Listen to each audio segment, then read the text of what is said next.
Thank you so much. And thank you, Anna, and thank you, Kim. I just really love and I'm so honored to work with you all and ICPM.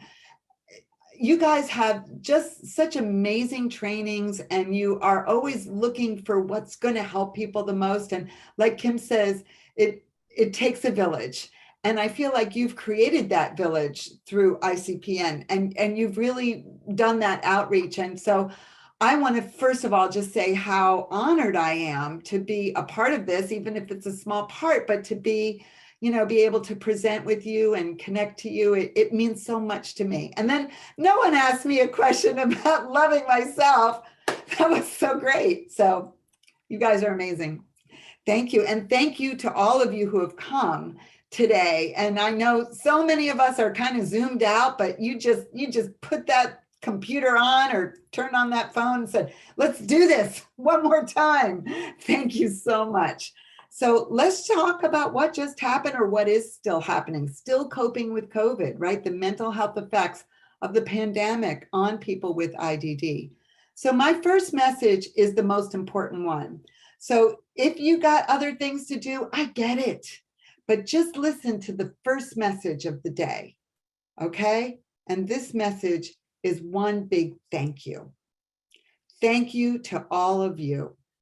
Thank you, thank you, thank you. I mean, let's just think about what you just did or what you've been doing. If I had told you 3 years ago what you would have to do in the next 2 years, right? That, okay, you're going to have 2 years where you're going to have to figure out how to do your job remotely, or you're going to have to still be supporting people, still supporting the supporters, still running things, and keep people safe through a pandemic, and keep yourself and your family safe. And those of you who have kids, and make sure your kids are Zooming and doing whatever. Oh my gosh, probably most of you would have said, no way. There's no way I can do that. Absolutely not. I know I would have. I always said, I will never do teletherapy. I'm a psychologist and I do therapy with folks with IDD primarily. And I've worked inside of agencies for over 30 years. And we always talked about teletherapy like, oh yeah, we'll never do that. Or we're not going to do teletherapy. No way. Well, that's about all I was doing. And we figured out ways to do it. And we figured out ways to connect with people. And we figured out, but think about what you did. And now I want you to take that minute and congratulate yourself. Okay? Really, congratulate yourself. Just like I have to love myself. Thank you. Thank you, Anna. Pat yourself on the back. Look what you've accomplished. Amazing things. Would some of you like to share in the chat something that you've done that you can't believe that you did that was amazing? If you got PPE to people, or if you kept somebody going, or if you helped somebody still get the medical care they needed, that was all amazing. So please share if anyone would like to. Yes, Nam Myoho Renge Kyo is the version I do. Thank you, Mary. And if you would like to share something that you feel good about, please feel free to put it in the chat, because you need to congratulate yourself. We don't do enough celebrating of ourselves, right? We don't do enough appreciating. What happens is we appreciate everyone else, right? Kristen passed nursing school. Way to go. Darlisa made sure your CILA home stayed COVID-free. That's a great accomplishment. Your family became closer during COVID. Thank you, Jody. Working full-time, graduate school, MSW. Oh my goodness, I can't keep up. So many things. Encouraging others, gave PPE out to the staff. Oh my gosh, it's hard for me to keep up. And graduate school, and oh goodness gracious, there's so many. This is wonderful. Graduated from college, still encouraging others. Latanza, that's amazing. Conducted COVID testing weekly and found all the PPE we could. Veronica, way to go. You guys are amazing. So we need to stop and say, wow, oh my gosh, coming to work while your son battled leukemia. Oh, that's incredible. Not having a nervous breakdown, that's incredible too. Getting massages, working shifts during extreme shortages. Thank you, Maria. Looking at all that grit. Oh, yeah. Yes. Yes. Wow. Exactly. You guys are amazing. You've had some real challenges. Whoa. I can't believe it. Thank you so much. Wow. Wow. Wow. Wow. And a lot of times what we focus on and what we think about is what we're not doing. Let's celebrate what we have done. Let's celebrate what we are doing. Let's celebrate what's amazing. And Heather works shifts during shortages and, doing the list, right? The list, I know. And taking on a new job in the middle of this. Oh my God, as a QDIP, Angela, wow. How do you know anything when you're taking on a new job? Oh my goodness, and an ICF home. Wow. Wow, you guys. So oftentimes our mind goes to, well, what am I not doing? What was I supposed to do that I didn't do? Let's celebrate ourselves. Let's take time to congratulate ourselves. A shift on New Year's. Olu, oh my gosh. First generation to receive your undergraduate and master's. Wow. And Tina, that is fantastic. You guys have accomplished so much. And I know there's 100 more things behind that. So often we just think about what we're not doing. And Jennifer, you got through cancer and helping your husband through dialysis and cancer. Whoa. And got promoted to QIDP. That's amazing, Jennifer. Wow. And I'm glad you're okay. And I hope you continue to be. Wow. Wow. You guys are great. So let's celebrate ourselves. Let's take a minute every day for you and to say, what? I just accomplished so much. Yes, Latasha, let's clap.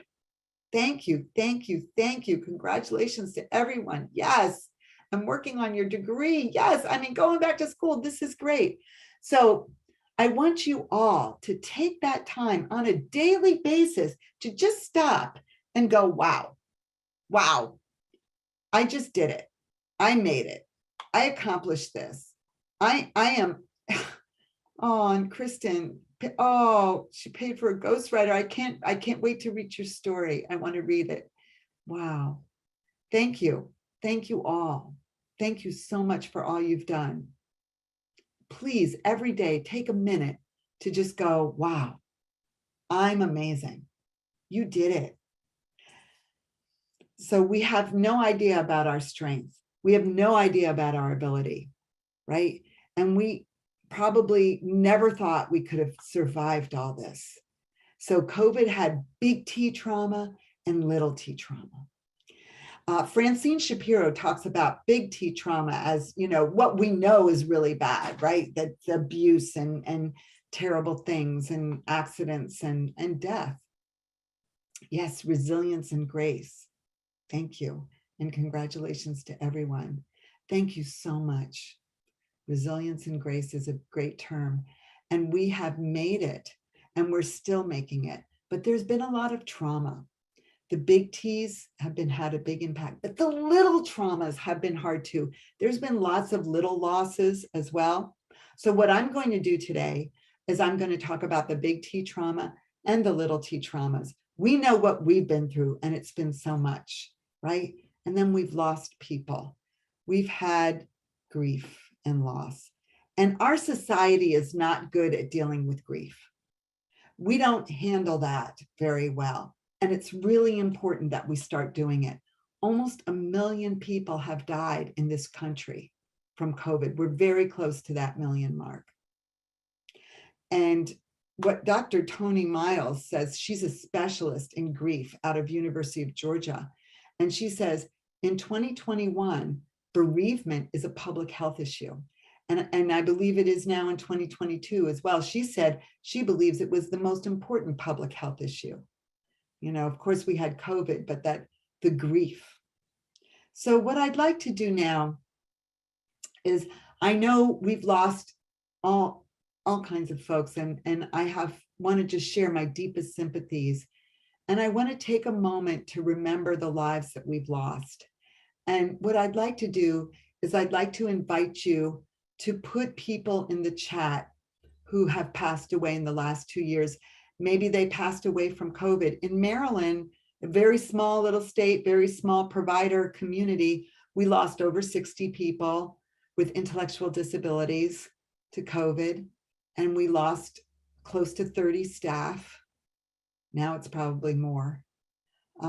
So I would like to invite you, if you want to share the name of someone that you would like recognized, and we can read that name and honor that person's life. And that would be wonderful. Thank you. Oh, Mary, your mom, I'm so sorry. Oh my goodness, I have to go back to, oh my goodness, I'm so sorry. And Isaac McDuo, Danny, Thelma Edie, a few of your clients. Oh, I'm so sorry. I've lost several clients. It's so shocking, isn't it? Isaac and Danny Rojas, my stepdad, oh, Heron Bean, Patricia Moore, I'm so sorry. Your great friend Tanya in November, I'm so sorry. Oh, it hurts so much to lose a friend. I'm so sorry, Amy. That's hard. Sean, oh, wonderful client. And your aunt, Sherry Forsman, oh, March 17th, after fighting for so long against cancer. Oh, Kathleen Calkins, your mom. Oh, I'm so sorry, Mary. 3 of your residents. Oh, dad-in-law, best friend's father, 11-year-old son's father. Oh, who was a nurse, Tim. I'm so sorry. Best friend's father, dad in 2020. I'm so, oh, your husband, Jessica, I'm so sorry.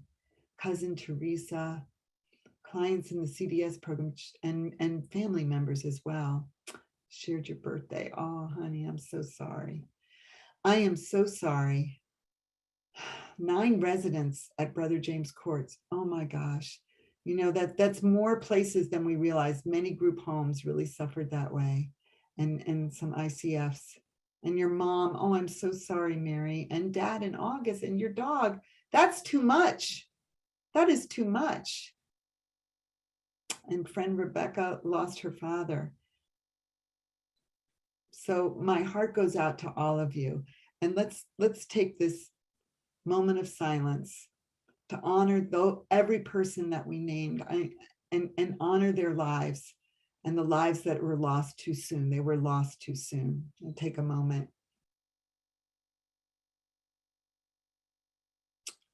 They will be remembered. They will be in our hearts. I think there's one more person. Oh, the COVID is too much. Yes, it is.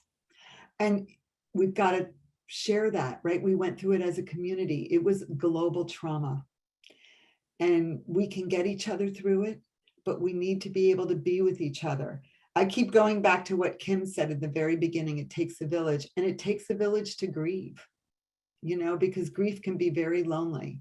Hugs to everyone. Thank you, Kim. Exactly. It takes that village to share the hugs. And so I want to talk about dealing with grief, because grief is a reality and it's hard.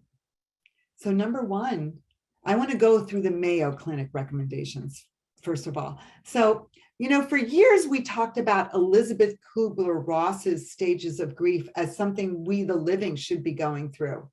But the reality is that she talked about those stages based on her work with people who are actually dying, right? That there was denial, and then there was anger, and then there was bargaining, and then there was depression, and then finally there was acceptance. But that is the process of dying. We don't go through those stages quite exactly, because grief is waves. And what we have to do is allow ourselves to feel what we feel. There will be good days and there will be hard days. There will be moments. And the moment could happen at any time. There isn't acceptance and we put a nice bow on it. Grief isn't a task, it's a journey. And there's a lot to learn on that journey. We learn to value life. We learn so many lessons from the people we lost, right? So the Mayo Clinic has recommendations, which I believe are really wonderful to help us all process our grief. Number one, they say, give yourself permission to feel, permission to grieve. Give yourself the permission. Oftentimes we just push ourselves through and go, and I just the waves are really important to allow ourselves to feel. And it might be 10 years later and all of a sudden you feel like it just happened, and that's okay. And I will share my slides with anyone that needs them. I can share them with Anna in response, but I just want people to give themselves permission to sometimes be sad, sometimes take a minute. Some days you can't do what you're thinking you should do, and that's okay, right? We have to give ourselves permission to go through this. They recommend writing a letter to the deceased person, and I think that's a wonderful thing to do. I've used that in therapy, and I've found that that's really helpful, that we sit down and help that person to write everything out that they ever wanted to say. And because, no matter how much time we spent with someone, we never said everything we want to say.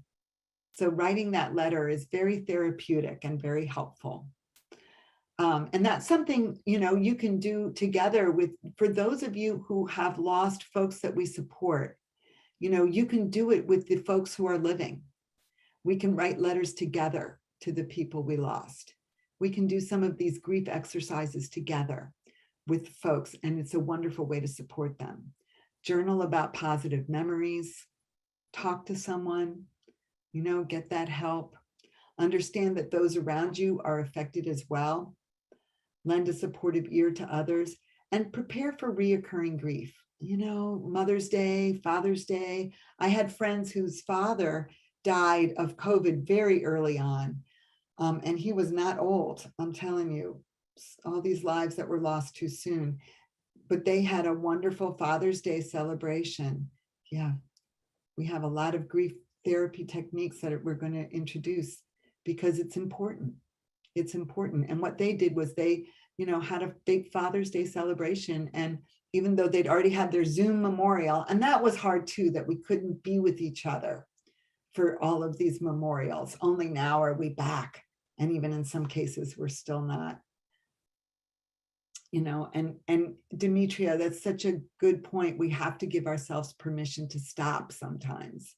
And you have a lot of responsibilities, but people are going to get it when you say, I just need a minute. So preparing for those reoccurring times. So you set up something for Mother's Day or Father's Day, set up something, do something that helps you get through it. And they recommend that. And now let's talk about the people we support. Are people with IDD allowed to grieve? Oftentimes we silver line their loss, right? That's a Brene Brown term. But, oh, it's okay, but they're in heaven and everything's fine because they're in heaven and they're looking down at you. And isn't that great? You don't do that because you're sensitive people that come to ICPN training. So you already are enlightened. But, sometimes we just, oh, it's okay, it's okay. And sadly, in our world, in IDD, it's very hard to get people counseling. And that's one of my little banner fights is I try to train therapists in the mental health world to work with folks with IDD. And I'm trying to, I have a book coming out of how to work with people with IDD, how to do therapy with them. I'm determined that we get more therapy for folks because they need it and they benefit from it.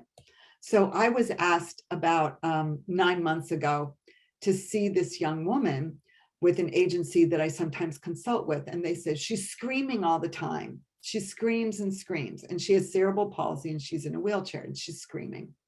And she had some grief. Well, I start to meet with her. The love of her life, her boyfriend, her fiance, she has cerebral palsy. He had muscular dystrophy and he died of COVID. And first of all, he died, and that was the love of her life. And she wasn't even allowed to stay home for one day. He died on a Sunday, and that van came and got her on the Monday and brought her to the day program. And she was crying and she was screaming. And she started screaming a lot. Of course. And she had one staff that would really listen to her. And she told me about that staff. So she said, that's the one person who got it. But guess what? That staff quit. And she said they didn't pay her enough. And so she left.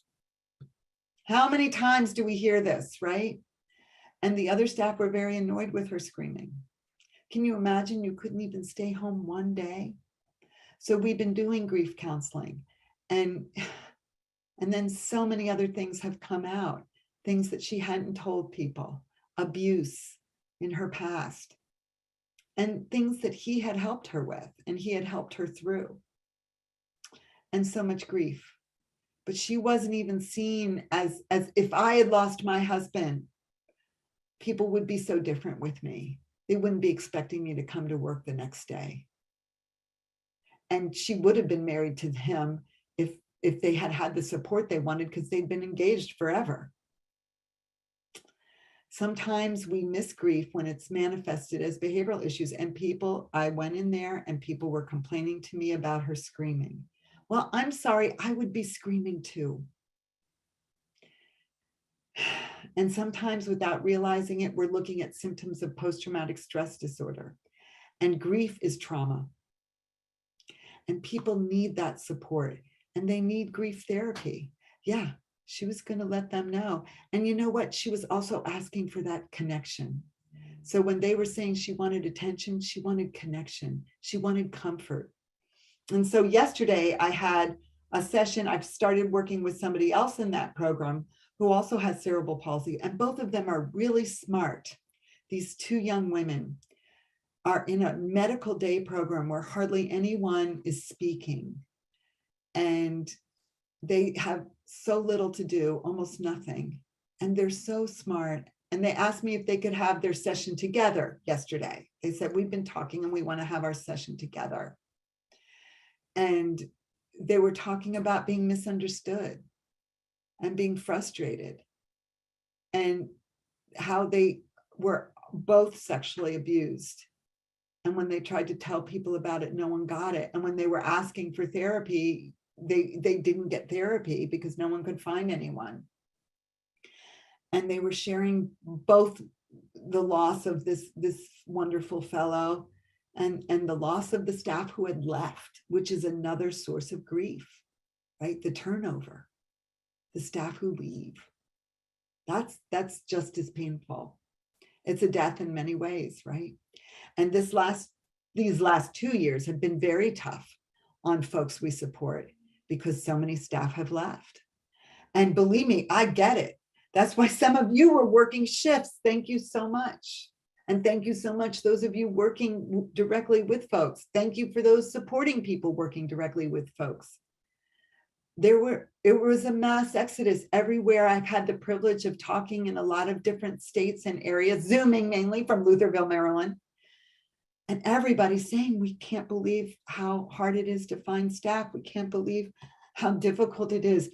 And the wages were increased in other areas like Walmart and Target. And, it became much more lucrative to do work that was a lot easier. So that's grief too. How do we help people through all this? How do we help them through the grief? I have something, just a bunch of stuff that I came up with, and I'm sure there's better ways to do it, but something I've used for about 20 years now and my staff have used is the Goodbye book. It's on my website. I have a lot of free materials on my website because you can just download all of it. But the Goodbye book helps that person. It's a workbook where you write about the person you lost, but you also really honor who you were to that person. Because some people feel that, the part of them that was valued died too.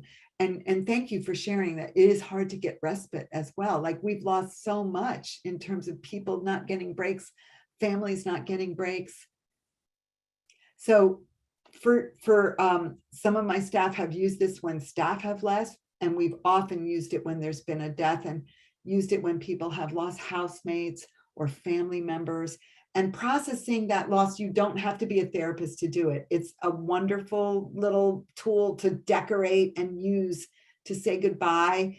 to that person, and also to honor who you were to that person. So we help people to kind of acknowledge their own value in the process. Memory box. Yeah, I think somebody referred to that earlier. So one thing we started doing at the ARC Baltimore, I was there for 9 years, I worked there, and we started a healing center for people where we knew they had trauma. And what was very interesting was a lot of the trauma that we thought we would be dealing with, we knew someone had been in a horrible car accident, we knew somebody had witnessed violence. But interestingly enough, all the trauma kept coming back to grief and loss, the people they had lost. So we started doing these memory boxes. We did all kinds of expressive therapy with people 3 days a week. And we did yoga, we did music therapy. We were lucky to get a music therapist, and we had singing and a drum circle, and we had group therapy, which was very helpful. And we did art projects. So the memory box was really significant. We would take blank boxes, and anyone can do this. You don't have to be therapists to do it. And we would decorate, help that person to paint and decorate and have sparkles and all different kinds of things on their box. And that box would represent the person they lost. And it's a very therapeutic activity. And then they would put a message to the person they lost inside of the box, right?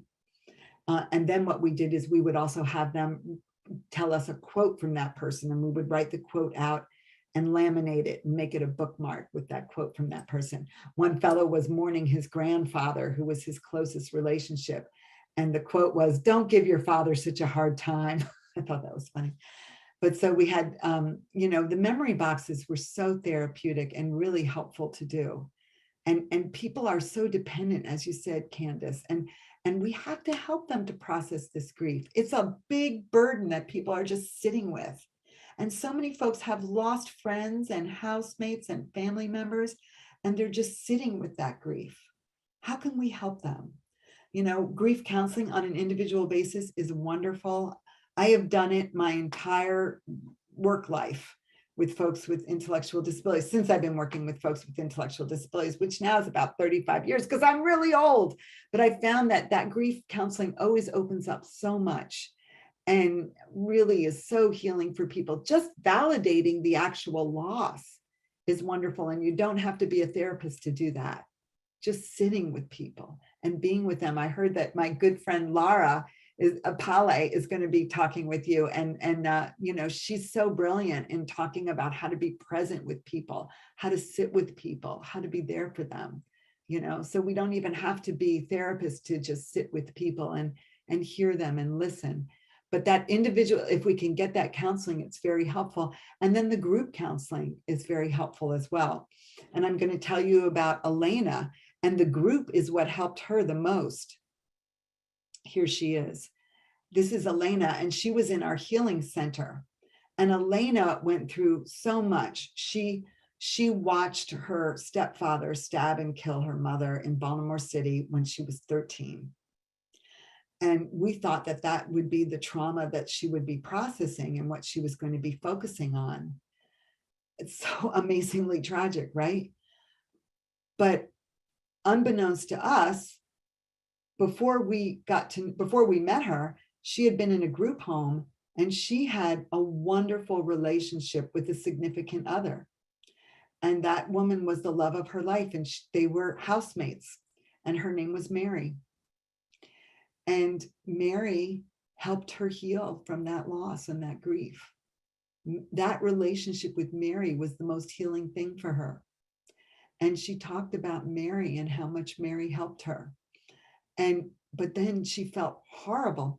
Now, and I have to tell you what she looked like and what she acted like before she came to the healing center. She was always really stern and always looked mad. And when we started the music therapy, she said, "I don't do music and I don't sing. And I'm not taking that drum. I'm not hitting that drum. I'm not doing this." And she would just sit there and sit there and sit there and very angry. So we didn't know why. And then one day we were doing group therapy, and I have found that group is, for me, in my world, the most effective thing to do with folks. Group therapy is just so wonderful because they get the help, they help each other, they see themselves helping someone, not just being the passive recipient of help, and they also find out that they're not alone. So in group, she opened up and she said, I killed my roommate. I killed Mary. And we were all like, what? Oh, honey, what happened? And she said, she told us a very hard story. And I apologize. Some of the stories I tell are rough to hear. But she said, and some of you have heard me speak, I often tell this story because I like to show the importance of doing the grief work. She blamed herself for Mary's death because one night they were sitting at dinner and Mary wouldn't eat. And she said to her, you got to eat, Mary, to stay healthy. You got to eat, you got to eat, you got to eat. And she was really getting worked up telling Mary she had to eat. So Mary stuffed food into her mouth, stuffed, and choked and passed away. And Elena blamed herself from that point forward for Mary's death. And little did we know, she turned that on herself. She wouldn't do anything. She refused to allow herself to have fun. And I bet you know people like that punish themselves, that refuse to give themselves what they need. I know, but it gets better. I know, I'm sorry, Hortensia. And it's so sad, but what really was amazing was that Elena opened up in the group about it. And first response, we wanted to work with her individually. Okay, come and I'll sit with you. But what happened was much more beautiful. The group started encouraging her.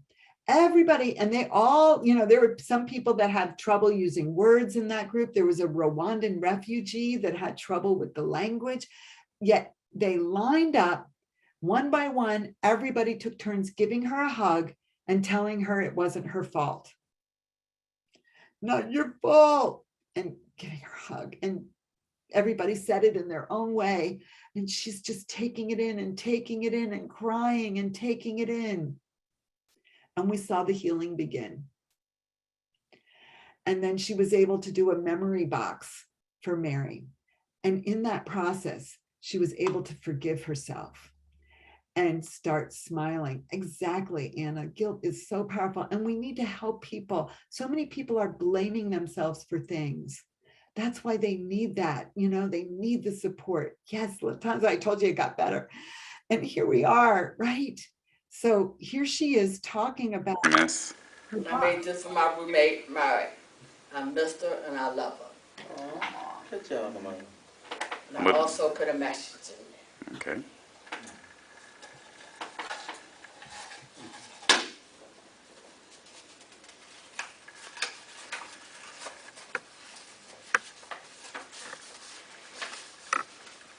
Dear roommate, I miss you and I love you.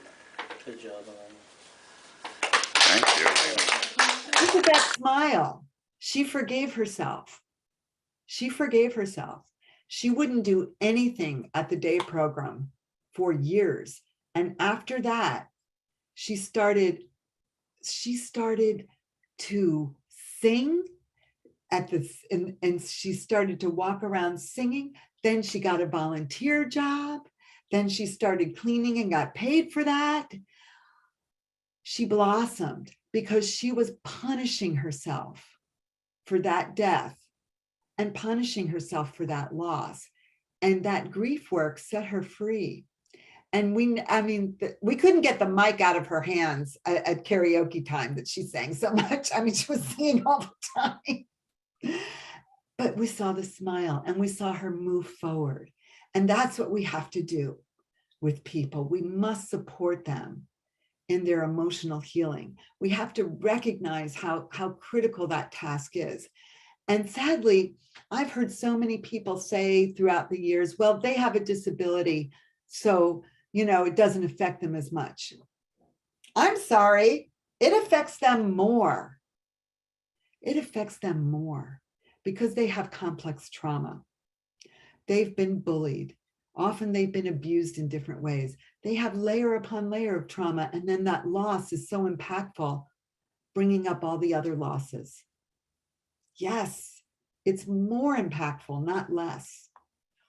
And then there have been the little t traumas, the ongoing challenges, not just the grief and the loss of what happened in this last year, but other traumas. Yeah. It's so true what Kim says. It's so moving when we see somebody be able to become unstuck. And I bet everybody here has a story of someone who became unstuck, right? Who was stuck in their sadness, stuck in their grief, or stuck in their self-blaming and guilt. And somebody understood them. Somebody validated them. They had a caring staff. Maybe they had counseling, And that's so true. Diane said a good point, Diane, that I was going to make, and I forgot. I'm so glad you brought it up. Oftentimes people are not included in the funerals and in the memorials. Oftentimes they say, well, they'll just go off. Or I've had so many people that I've worked with that found out later after the memorial, we didn't want to tell them that mom died. James Metters, probably some of you know him. He's just an amazing speaker and a great advocate. And he shares about when his mother died, they got counseling for his brother, but said, well, he has a disability. James has a disability, so he couldn't use the counseling. And he suffered so much on so many levels through the death of his mom, and no one ever thought to get him counseling. There's so much discrimination. And we know, right? We know how important it is to get that treatment. And so some of the grief and loss, some of the difficulties that we just went through with COVID were smaller, but quite impactful. All of a sudden, people were locked up in their houses.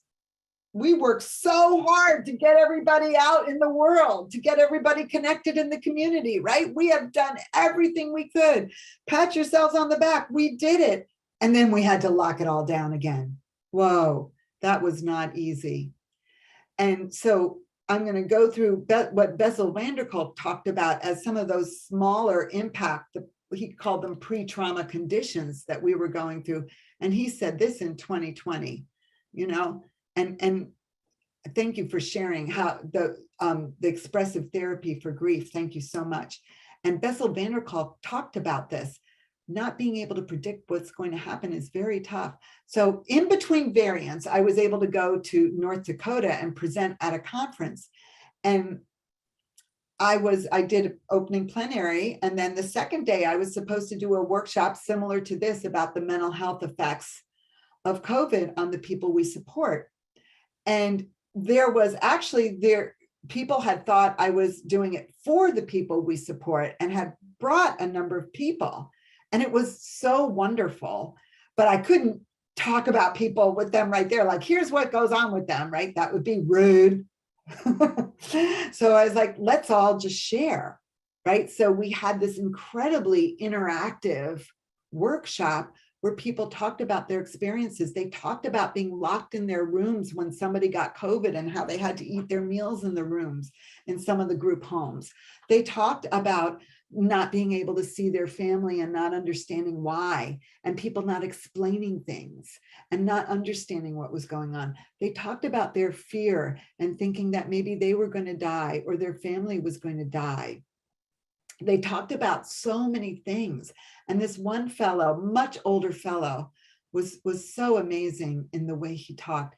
He described his experience, right? He said, well, we were there and we were told we couldn't go to our day program. We couldn't do anything. We didn't know why. Nobody said why. We saw some things on TV and they had a lot of bad things, numbers and numbers of people dying. We knew it was bad. And then Jimmy got it and Jimmy went to the hospital and we all had to stay in our rooms and we had to eat in our rooms. And then Jimmy came back, but then John went in the hospital. And we had to go back into our rooms and we stayed in our rooms, right? Because staff were just trying to keep them safe. This is so hard, but his experience was this isolation and the fear and not knowing, oh my God, they went to the hospital. How are they? What's going on? He didn't know. But John came back and then he said, But then Linda went, and you could tell he really loved Linda. Linda went, and she never came back. Right. And the room was silent. The room was silent. And the staff member started crying. The staff that had brought him started sobbing. The DSPs have so much grief, right? We all are grieving the people we've lost. And so we were able to support each other. And then at the end of the workshop, I asked people, would they like to have closing words? Who would like to say something? And he raised his hand and he said, live life to the fullest.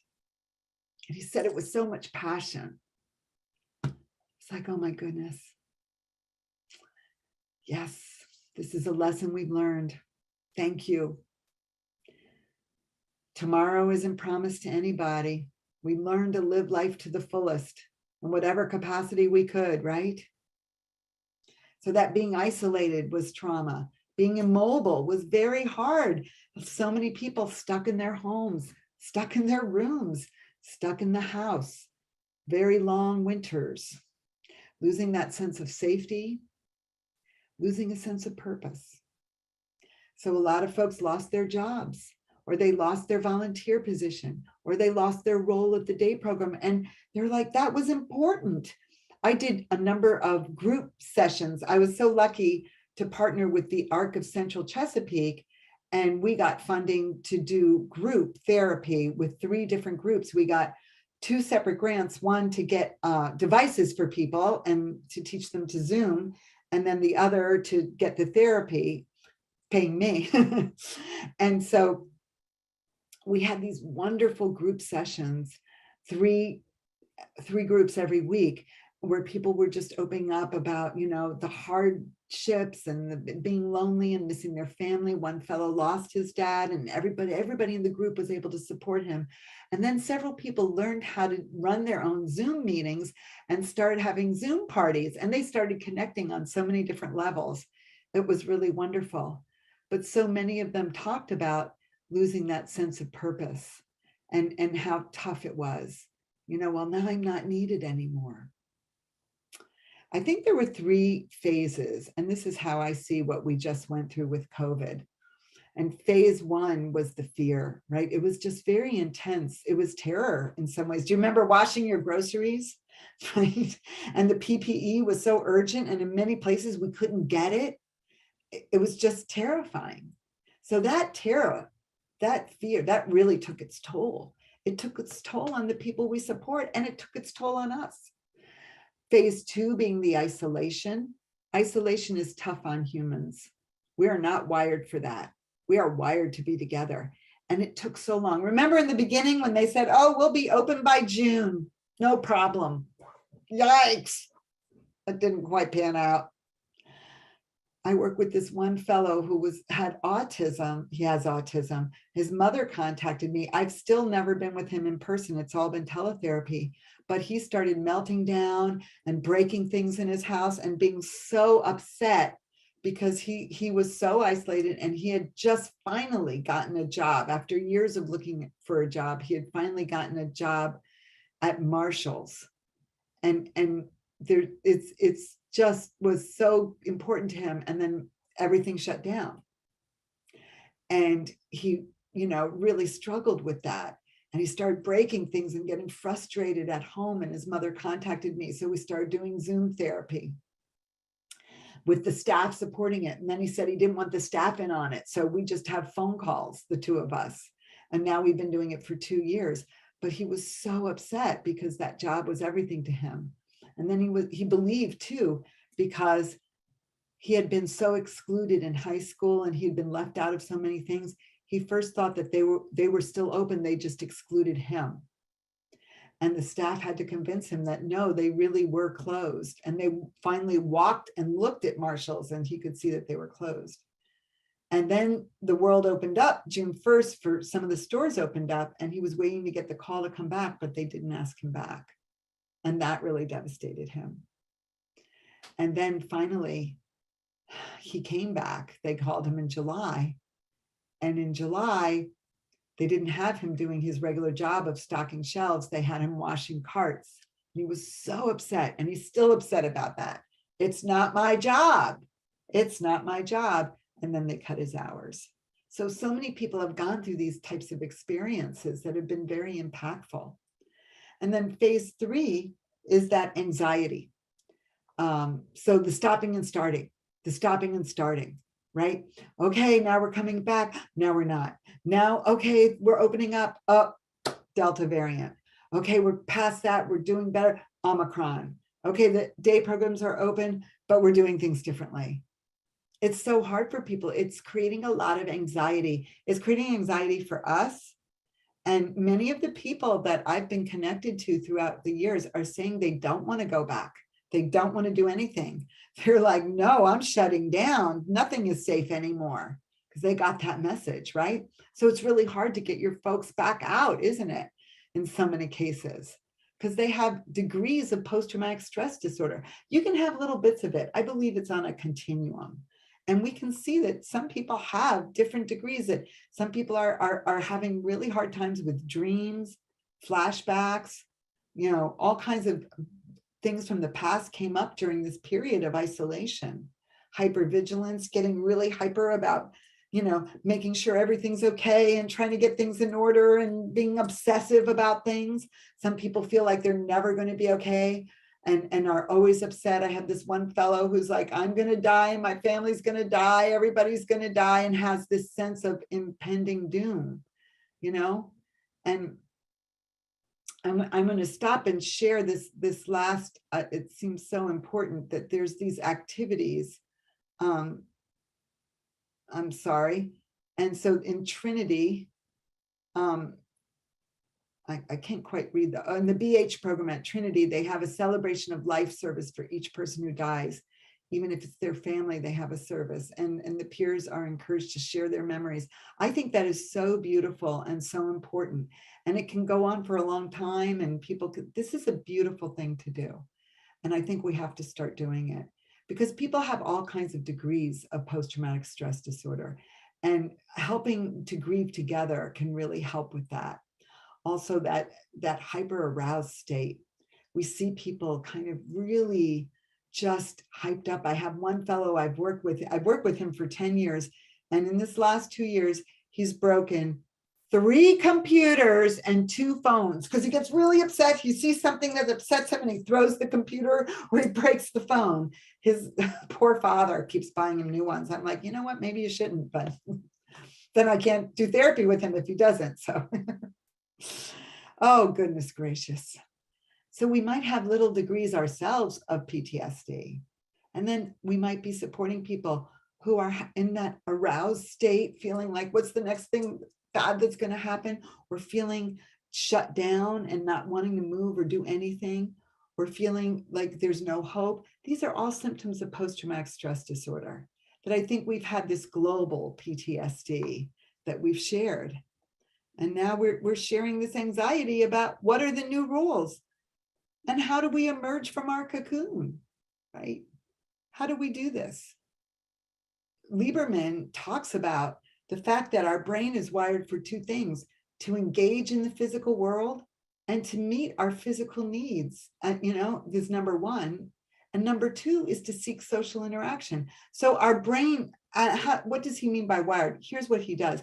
He does these brain scans and has shown that certain motivators will get the entire brain firing. You know how you have in a brain scan, you can see if someone's doing a puzzle, that spatial reasoning area is firing. If somebody is doing whatever, speaking, you have the language part. Well, 2 things will get the whole brain focused. Number 1 is when you're trying to meet a physical need. That makes sense, right? If you're hungry or whatever, don't get in the way of me in the refrigerator when I'm hungry. And then number 2 is seeking social interaction, that our whole brain will light up and try to connect. And for so long, we've blamed people for having attention-seeking behaviors when they've been seeking connection, because humans are wired for connection. And then with COVID, they were blocked. in many cases.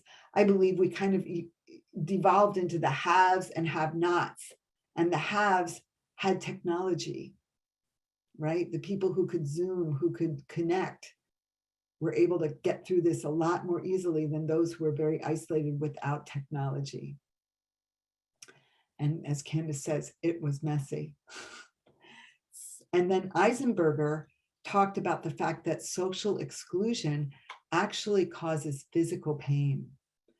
And physical pain is really like, if you, the same part of the brain will light up if you broke your foot that if you're excluded from something. Exclusion causes pain. And here's a piece of neurological gossip. The two of them actually hooked up and married. A neurological match made in heaven. But Eisenberger's work showed that any kind of exclusion really causes pain.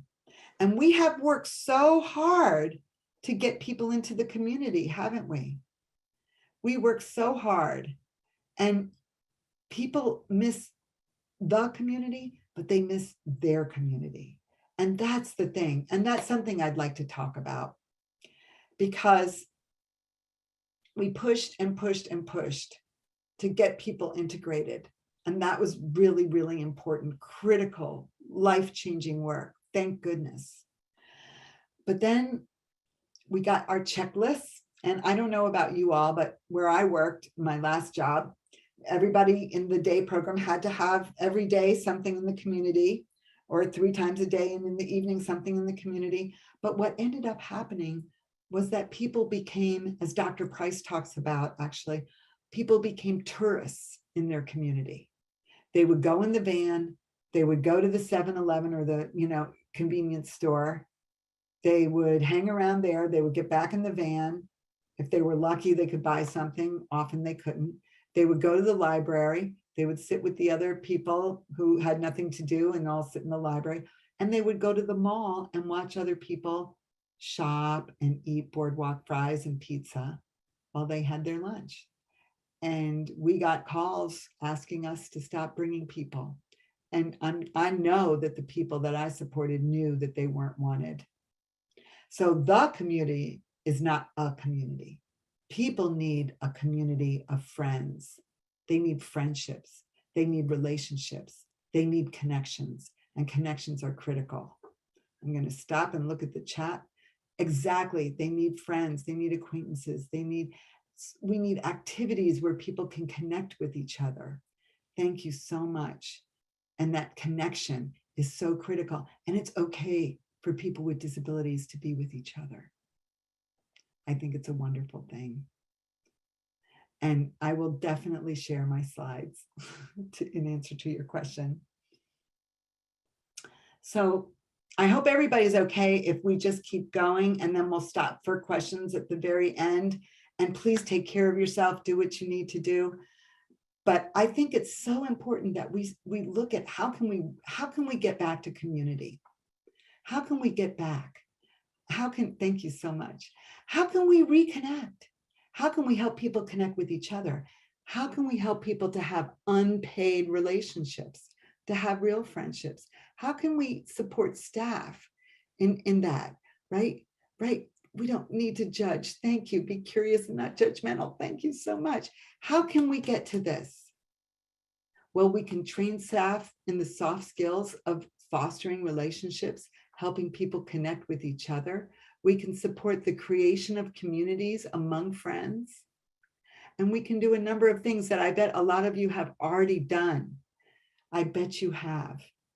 So the World Happiness Report just came out. This is really cool. Every year, the UN does a World Happiness Report, and they do all these qualitative measures. They look at, okay, how fulfilled are you in your work? How happy are you in your community, in your neighborhood, in every aspect of your life? And they interview people. They looked at 196 countries. They went through everywhere. And then they order, in terms of the data and the findings, where the happiest countries are. And who are the happiest countries? US, number 16. Finland Finland has been #1 for 5 years. Finland has been #1 for 5 years. It's so cold there. I don't know if I mean, it's not like I would think Costa Rica would be up there, but no. Look at all these cold countries: Finland, Denmark, Switzerland, Iceland. And what was the deciding factor? What did the report? I have a quote from the report, but I took it out because it was so wordy. But it's very interesting because what they say that was most important was that the sense of community. So #1 was that people trusted each other in their communities. They had a sense that they could trust their neighbors, their friends. They had community. They also trusted their government, which maybe that didn't work out as well in everywhere, but some places that does. But more importantly is to have a community. And the places that were happiest had the strongest sense of community. So I'm going to stop and look at the chat. Funland, right? And they warm relationships because it's so cold. Oh, Kristen's going to Finland. Oh, that's wonderful. Oh, nice. I need to go. So I love these comments. This is so fun. But reality is it's community. It's community. And people need people. And people need each other. And we need real community, not fake community. And for too long, I hope you have a great vacation. You deserve it. For too long, we have not emphasized in the disability world the importance of their community and their connections with each other. We've emphasized the community, right? Let's go to the community. Okay, that means we're going to hang out at the mall, but you're not included. You're going to go to the library. You're going to start meeting at a community center instead of a day program. But that's not your community. That's the community. That doesn't mean you feel part of it, and it doesn't mean you feel included. And what really brings joy and happiness is feeling a part of something, having friends, having connections. And that's what the World Happiness Report shows us. And so moving forward from the trauma, we see that people need 3 things in order to really be able to heal, because we have had trauma, and there's been so much trauma from the loss.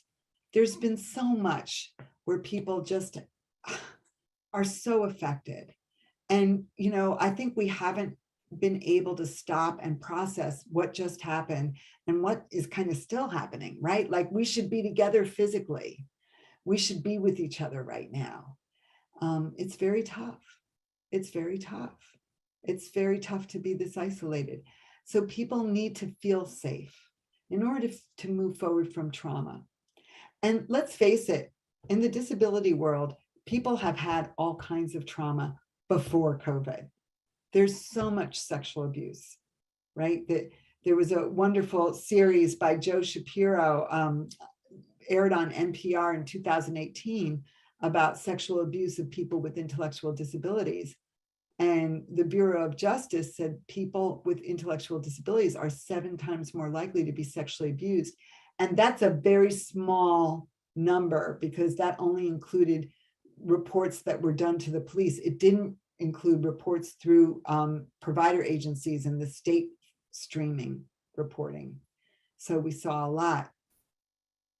We saw so much. And I probably everybody here who works with folks and have worked for any time has heard a story of somebody who's been sexually abused, right? So being safe, knowing that you're not going to be abused, knowing that you're going to be okay is so big, so important. Yesterday in my talk with those 2 ladies who wanted to talk together, they said they both shared their experience of being sexually abused and being told that they weren't abused. So it wasn't even validated. It wasn't validated. No, you're fine. That didn't happen. Yeah, it did. So that trauma is so deep, right? The trauma of not being validated, not being heard, and then also being abused. So people need to know they're safe. And now, with all this fear, people need to know that they at least they can take a risk, and they can safely take a risk, right? So that's why the shots are so important for those who have been taking them, and so important all around. Connection. We have to overcome this isolation that we just experienced. We've come so far, and then we got this big hit backwards. So how can we get people to connect again? Some people are coming back to day programs, some people aren't. Some people are staying at homes. Many people have lost jobs. How can we reconnect people? I believe we can do it better than we did before. I really believe this. I believe we can reconnect people by acknowledging that they need each other, that they need unpaid relationships, and connections heal. Relationships heal. People need relationships in order to be able to heal. People have the right to have boyfriends, girlfriends, to be married. That is a human right. And yet it seems like only the people that are the most vocal, that fight the hardest for themselves, are the ones allowed to do that. And then empowerment. People need to have real choices, real power over their life. They need to be able to move their own lives forward. And it's been very hard because in order to keep people safe, we had to take some choices away, didn't we? I was really tough because we are committed to being person-centered as a community, as a disability community. We have that commitment, right? We're going to be focused on what's important to this person, but then we had to just say what was important for them above all else. Okay, we got to keep everyone alive, and sometimes we can't do that, but we have to try our best. And no one failed. If somebody died, no one failed. This was a pandemic, but we did our best. So how can we get back to empowering people, helping them have some sense of being able to move their lives forward again, being able to work or volunteer or be a part of the world again? We have to reemerge. We have to reemerge from this isolation and find ways to do it. And the good news is we learned a lot about resiliency. First of all, we learned about ourselves being resilient, right? Like, wow. As I said before, did you ever even think you could handle the things you handled? You got to congratulate yourself one more time. One more time. It's been amazing. So I believe we can also foster resiliency in the people we support. And rather than focusing on behavioral issues and what's wrong with people, let's focus on what's right with them. And let's focus on building the strength and resiliency that we all need to get through this world. Because like Candace says, this world is a mess. It's messy. You are so right, Candace. It's a messy world. And let's put our energy into building resiliency, into helping people to get that strength, that courage from within, right? I think COVID has highlighted to us the importance of that. And I like to say that there's 3 aspects to resiliency in this age of COVID that are really important. Optimism. Optimism has become critical, right? We could just all go in a black hole of depression if we didn't watch it. Oh my goodness. Oh my goodness. We could be in that black hole so easily.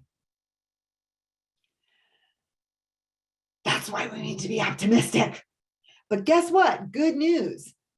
Optimism is a muscle you can develop. You don't have to just give in to pessimism. I was born a pessimist. I know. I was the little baby that said, oh no. Those are probably my first words were, oh no. I wouldn't be surprised. These people, this planet, oh my God. So I have worked through the years on becoming an optimist, and I have supported the people that I do therapy with who have intellectual disabilities on developing their optimism And people have changed. People have started to be able to become more optimistic. Engagement is another one. To be engaged, to be in the here and now, right? We all needed to do that. We needed to have hobbies. Many of us started doing things we hadn't done for years, bringing out old hobbies, having fun with things, doing some outdoor stuff we hadn't done for years, right? My friend and I were just Zooming yesterday. He was saying, boy, I forgot about biking. I've been biking, how much I love biking. If it hadn't been for COVID, I would have forgot about biking for the rest of my life, probably. And relationships, which is a theme for today, because relationships bring strength, bring hope, and bring resiliency. To have friendships, to have relationships. So let's go through each one and how we can support the people that we are supporting through this. So number one, let's talk about optimism. And I'm going to read, get the garden going. Exactly, Candace. That's right. And how can we help our folks find their bliss, find their hobbies, find their enjoyment? So Emmons, Robert Emmons is a psychologist who studies gratitude. And he has a gratitude lab, right? That's all they study. And he did a really important, very simple piece of research that really had great results. I don't know why I put this picture here of two parrots. I don't know if they're attacking each other or kissing. I guess I thought they were kissing at the time. Sorry. But here, let me tell you about the study, because this is a way that we can help the people we support. So they had 3 groups of people, right? The first group had to write down every day everything good that happened that day, right? So the first group, now that group, they wrote down, let's say, oh, I had a nice lunch and I enjoyed talking to a friend, right? So that's what they wrote. Group number 2 wrote the good and the bad. I had a nice lunch. I got a bill I didn't want to pay. I talked to a friend and that was great, but then I heard a weird sound on the car, right? A clanking. Uh-oh, sounds like it costs money. I have one of those sounds in my car right now. And then group number 3 just wrote down the bad things.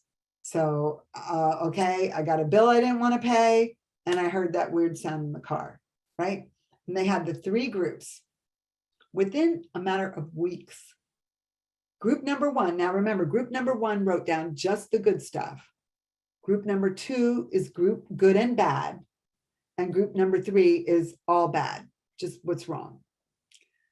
Within a matter of weeks, the first group started feeling more alert, more energy, more enthusiasm for their life, excited about living, wanting to do more, and overall higher level of optimism and happiness. Because all they were writing down were the good things. Group number 2, which was who were writing the good and the bad, actually started feeling a little less hopeful, feeling a little tired, feeling a little worn down. So for years, right, we wrote those journals where we just recorded everything. That actually wasn't that great for our mental health. And what was really bad was writing down just the problems. That last group that wrote down just the problems became highly pessimistic, started to say they didn't feel like things were going well in their life. They didn't know where they were going. They started to feel discouraged about meeting their goals, and their dreams probably won't happen. So think about that. Now let's think about some of our plans. Some of the behavior plans that I know I wrote were all about what was wrong. Totally focus people on, are you going to do that? If you don't do this bad behavior, you'll get a reward. And we're focused on what you do wrong. And we're focusing on what's wrong, and make sure you don't do it. Don't do it. Don't do it. Right? And oftentimes our goals are about what people can't do. Oh, we're going to work on your cooking goal again this year, right? Now, my cooking goal has been accomplished. My cooking goal is not to cook. And I have accomplished that. It's going really well. But yet we're goal, goal, goal. meaning you haven't been there yet, you're not there yet, you haven't accomplished this, you haven't accomplished that. And that's kind of focusing people on what's wrong. How can we focus people on what's right? How can we celebrate each day? I think that's the task at hand, to build optimism and to build resiliency. To me, it's become the most important issue now, because no one's going to live forever. We have people's whole life. We have the lifespan in our work. And it's so important to help people to enjoy that life, right? To have a quality of life. And a big piece of that is being optimistic, having hope. So one thing I've developed that's on my website, KarenHarvey.org, which I think I will show you. I think it's on here somewhere. Free, all the free stuff. I told you about that. That's right. Is I developed a daily happiness worksheet. So instead of going over with people at the end of the day, I mean, you might still have to do it. What goals you did or did not accomplish, what behavioral issues you did not or did conquer. How about what was good about today? What you're grateful for? And sitting down with someone and doing a gratitude journal. It builds resiliency. It builds hope. It builds optimism. They deserve that, right? And it's a very simple little sheet. There's 3 points of gratitude, 3 things you're grateful for. One thing that was awesome, Dr. Shioda out of Arizona University says, actually having a moment of awe every day increases optimism as well. To have that moment to reflect on what's amazing. Oh, I saw a butterfly. That's incredible.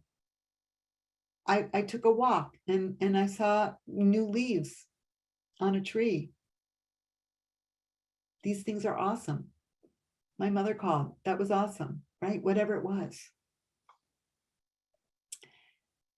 We can build optimism. We can support people differently in ways that build up that sense of hope.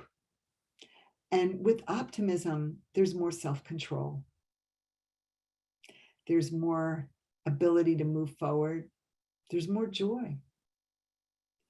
Engagement is another big piece of resiliency.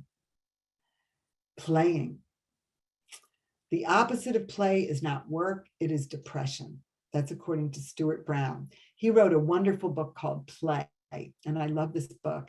And he talks about the importance of playing for your brain and enjoying life on all different levels, right? And actually playing games is really important. And many of us played a lot more games during COVID. I've had all kinds of games on my phone. Right now, I've got all kinds of text messages. Oh, well, I'm not going to look. But all kinds of games, all kinds of fun things, and outdoor activities, and finding ways to play, teaching people to play more, teaching people to play actively. These are things we can do that will help them. And the computer games are really, really popular because people are engaged. And that's the thing. There's a big difference between passively just absorbing things versus being engaged. And when you're engaged in including computer games in any kind of, activity, if it's a hobby, if it's a game, your brain is firing and you're rewiring, and it's very healthy for the brain. Versus if you're passive and you're not engaged, that brain is kind of at resting, and sometimes the negative stuff comes up. Oh, let me think about how so-and-so died. Let me think about how I lost my job. Oh, let me just forget about this and just think about what's wrong. But being engaged brings you into the here and now. And being in the here and now is a very important piece of healing. And as Jennifer says, it fills the void. It fills those love, and it's important. And any of us who have worked in group settings with folks with disabilities, I know I did for years, we got to keep everybody going, right? The more active we are, the more engaged we are, the happier folks are, the more things are happening. And then we also enter a phase of self-discovery where we start to actually learn about ourselves, and we can help people learn about themselves. So getting a new hobby is a wonderful way to learn about your abilities. I I had this one woman I work with, and she was really having a hard time at her day program, fighting with everyone. And she said, well, a long time ago, I started to learn to crochet, and that was nice, and I liked it, but then I never did it again. I got the yarn, I got the needle, she got going, and we all got scarves. And she calmed down. And so many times people can discover things about themselves, right? And through that new type of hobby or engagement, it's so critical. It's a big part of resiliency. It's important. I have all these aspects as a part of any plan that I do with folks. And relationships are so important. The healing power of relationships. There's so much research that shows that relationships heal. You know, the Harvard men's study showed us, right? Of course, it was all about men. What about the women? Don't get me started. Finally, they've started following women, but they followed men, two groups of men, one from, Harvard. So they were very fortunate people on some level. And then one from the poorest section, one group from the poorest section of Boston. And they followed over 760 people throughout their lives. Constantly, they even had a president, constantly assessing whether they were happy or not, how fulfilled they were in their lives, how much they were really enjoying life every year, constantly. I think it was actually more than that. And what they found was very interesting. Overall, and they looked at the entire lifespan, they've had 4 principal investigators. If you want to see a great TED Talk, Robert Waldinger is the current investigator, and he does a great TED Talk on it on YouTube, Waldinger. And so they found that the people with the most money were not the happiest. And in some cases, they were some of the most unhappy. Really, friends are everything. Thank you. It turns out that the factor that was most important in people's level of fulfillment and happiness in their life was the quality of their relationships. People that had close friends or a really good marriage. People that had really true, good, solid relationships were the happiest. Some of them had the lowest positions, had the least amount of money, but reported being very fulfilled in their life and very happy. And many of the people that were unhappy, exactly, Greg says relationships are life. Thank you, Greg, that's it. And that's a lesson we learned in COVID too, by not having each other as much and finding ways to reconnect. So relationships were everything. The most unhappy people, interestingly enough, good juju vibes, yes. The unhappiest, though, were the ones in bad marriages. So if you got a bad marriage, COVID was a good time to kind of ease on out. Good marriages actually made people the happiest, as well as good friends. So what is most important in this life is relationships. Now, let me ask you, how much do we really foster, do we train staff to foster relationships? Now, we sometimes help staff to foster relationships with that person, with the people they're supporting, and that's wonderful, but it has to go past that. Veronica says relationships are vital to our mental and physical health, and that is so true, Veronica, and that's what the Harvard study found, that relationships were healing and supported happiness. So, we find that, relationships are everything, but what happens is we train staff to have good relationships with the folks. The staff can do great things, but then they leave. And that's yet another loss. Then we go back to grief. We go back to loss. What we really need to train staff is helping them to get relationship skills, to build relationships with each other or with whomever, unpaid. Relationships that don't go away. And marriage, if they choose. So of all the people I know that I supported or just knew as friends with disabilities during COVID, These two were the happiest. And this is Dan and Maria, and they gave me permission to tell their story because they've been married for 12 years. They've been together. Dan fell in love with Maria the minute he met her. Dan has very supportive family. Jim and Pat Rosner, they're friends of mine. And they were very committed to helping Dan to meet his goal, which was to marry Maria. But Maria's mother did not want, both actually mother and father didn't want Maria getting married, and they really opposed it. But they wore them down because Maria is great. She's very determined. She will not give up. And Dan doesn't give up either. So they've been married for 10 years when COVID hit.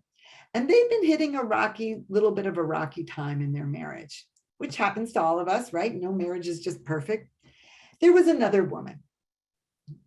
Dan did nothing wrong, but that woman was inserting herself into his life, calling him all the time, trying to get him to emotionally cheat, right? This woman just was a real problem. And Maria was mad at him for taking her calls, and it was an issue. And Dan had a job. They have separate jobs. Dan had a job. He actually has his own business with a vending company. His father helped him with that, and he fills the vending machines at the work programs, day programs. And so what happened when COVID hit, his family got so worried because they were together. They live with staff. They have staff that support them, and they live together. And family was worried, like, okay, they've had a rocky patch. They're going to kill each other. This isn't going to go well. We can't visit them. We can't support them because the agency isn't allowing us to, right? Because they were being careful. And we don't know what we can talk to them on the phone, but we're really worried. And then Dan's job was so important to him. He was so proud of having this business. And all of a sudden he couldn't run his business. And they were very worried. And they were telling me, oh, we don't know what's going to happen. We're really worried. You know, this could really blow up. Well, they had a great time. They started watching The Young and the Restless several times a day because there were reruns. They started hanging out. They would eat popcorn. They would do all kinds of things. And at home, you know, the other woman, he just didn't answer the phone anymore. That worked out. And they had a wonderful time. My friend said when it got warm, the agency was allowing them to meet in the driveway, and they would be sitting in the driveway having to wait for Young and the Restless to end. Because that was their thing. And then one day she got a call from Dan. Dan was really upset. And she was like, oh no, now it's falling apart. Oh God, you know, what's going on? And Dan said, Mom, something bad's happened. And she said, what? And he said, Sharon's got cancer. She's like, oh my God, who's Sharon? Thinking it's a staff person. It's like, Sharon on The Young and the Restless. Oh, damn, that's a rerun. Don't worry, she gets over it. And they were actually happier than just about all the people I knew, but definitely all the folks that I supported with IDD, because they had created their nest. And they did it because Dan fought for it. Dan's family supported him. Yeah, Sharon was okay. Thank you, Carissa. And, you know, what was so beautiful was that they had it and it was there because they had built it. But so many people I know, that is all they want. They want to be married. They want that boyfriend. They want that girlfriend. And we just don't know how to go about supporting it. It's got to happen. We've got to change this. This is a right for everybody. I've consulted places where they don't even let somebody in someone's room. Imagine if your husband or wife wasn't allowed in your room and you had to live separately. I worked in an agency where two people got married. It was a wonderful wedding, but then they kept them living separately in their own ALUs and said, oh, they want that. They didn't want that. And it was a commitment ceremony because they didn't want anyone to lose their benefits. Well, that's a reality, but nevertheless, this is a human right. And relationships are what heal people. So rather than, I think it's important to teach staff to establish good relationships with folks, that's great, but let's teach them to be social coaches. Let's teach them to help people have relationships with each other, right? It's a huge need. Thank you. We must do this. Here's Daisaku Ikeda, and he's a great Buddhist scholar. And I love this quote. He says, "There's a great difference between simply living a long life and living a full and rewarding life. What is really important is how much texture and color we can add to our lives during our stay here on earth, however long that stay may be." And we have people's lives. You know, in our residential settings, in our day settings, they're here forever, right? And then they pass away. And I remember this woman, her wonderful woman, her name was Barbara, and Barbara Katz. And Barbara, all she ever wanted was a relationship. And she had a crush on the residential director. And it was a joke. And everyone would laugh at Barbara and laugh at how much she liked Ron, the residential director. But Barbara really wanted a boyfriend, and no one listened. No one heard. And Barbara also, you know, the theme of today is turning out to be soap operas, because Barbara was really into The Bold and the Beautiful. And I never knew this until Barbara got cancer. And at 60, she got cancer. And it was blood cancer. And she was supposed to, I mean, she didn't have a good prognosis. They said she would only live for a couple months, but she lived for a year. And we would take turns sitting with her and visiting her. And she always wanted to watch The Bold and the Beautiful. And so we would make sure when she got to the point where she was in the hospital and then in hospice, we would come when we could show it on our phones, because they wouldn't always have it on the TV. And we would make sure she got to watch it. And she knew the relationship with every single person. She knew who went out with who and who went out with their own sister by accident, and you know, who married who had a baby with who. She would just explain it to you as you watched, because she was so into relationships. And I realized as I sat there with her that we had failed her, that we could have really supported her in finding a relationship that was consenting, and that she didn't have to die never having had a boyfriend. And that's when I started my singles group.